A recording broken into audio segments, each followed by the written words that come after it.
Hello, my name is Eric, representing Grissom High School for the Alpha Division. Today I'm excited to talk about Mexico's most iconic food, the corn tortilla. In this demonstration, we're going to try to answer two questions. First is going to be how much energy the tortilla gains from the comal, and second will be how long we have to wait until we can eat it safely without burning our palate. So this is going to be based on a very traditional recipe which consists of two key ingredients, water and nixtamalized corn, which is a process of soaking and cooking corn in alkaline solution.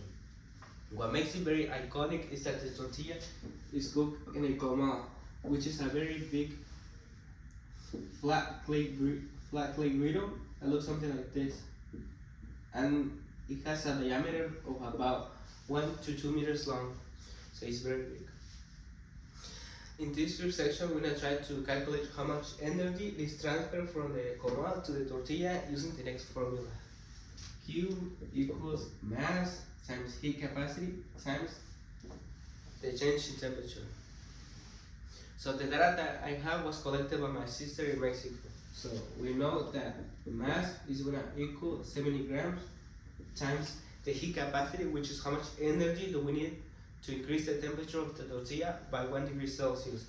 And that's equal to 2.972 joules per gram Celsius. The change in temperature is the difference between the final temperature and the initial temperature, and that's gonna equal 48.9 degrees Celsius. If we solve for Q, we're gonna get that Q is gonna equal 10,180 joules, which is how much energy tortilla gain from the comal, which is similar to charging a phone from 0 to 23% on average. Now, when I was doing this, the question that came to my mind was, how long do we actually have to wait until we can eat it without burning our palate? Because based on dental sources, a temperature above 60 degrees Celsius is going to cause damage to our palate, so 54 degrees Celsius is recommended. Now, if we look at the data that we have, we know that at time 0, the temperature is going to equal 72 degrees Celsius. And after 10 minutes, the temperature is going to equal 55.3495 degrees Celsius. And it's going to look like this. Now, if you connect the points, we might think that the graph is linear, but it's not, because in this case it has a limit, which is the room temperature, and that's going to equal 23.8 degrees Celsius.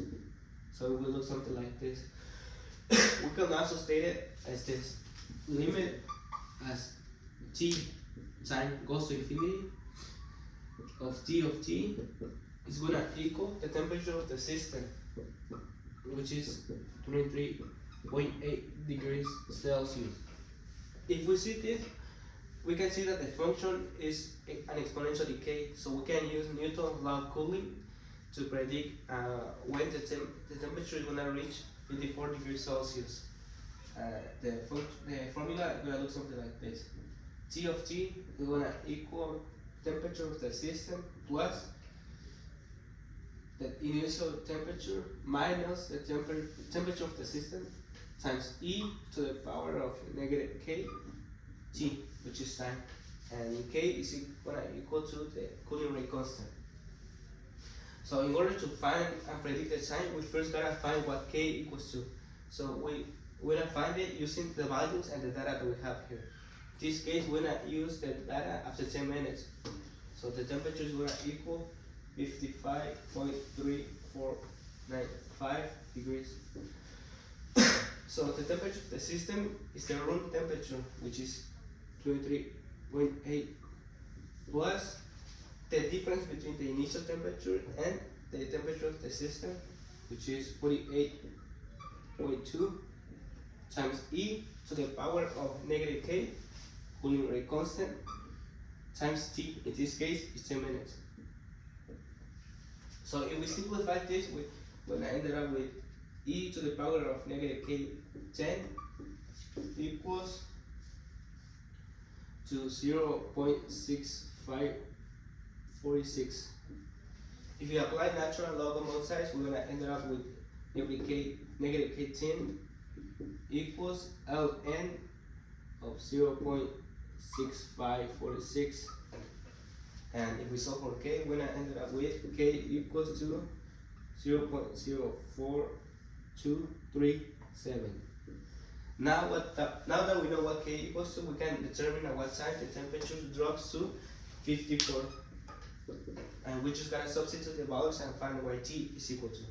So 23.8 was the difference here, which is 48.2 times e to the power of negative k, which we already know, times t, which is what we're trying to find. So e to the power of negative k, which is 0.04237 t times t, is gonna equal to 0.6266. And if we apply the same method that we did here, we're gonna end up with t equals 11.03, which is 11 minutes and 1.8 seconds, which is the wait time for the tortilla to cool down enough so we can eat it safely without burning our palate. And this, in conclusion, is a demonstration of how math can explain daily life events like cooking a tortilla. Thank you.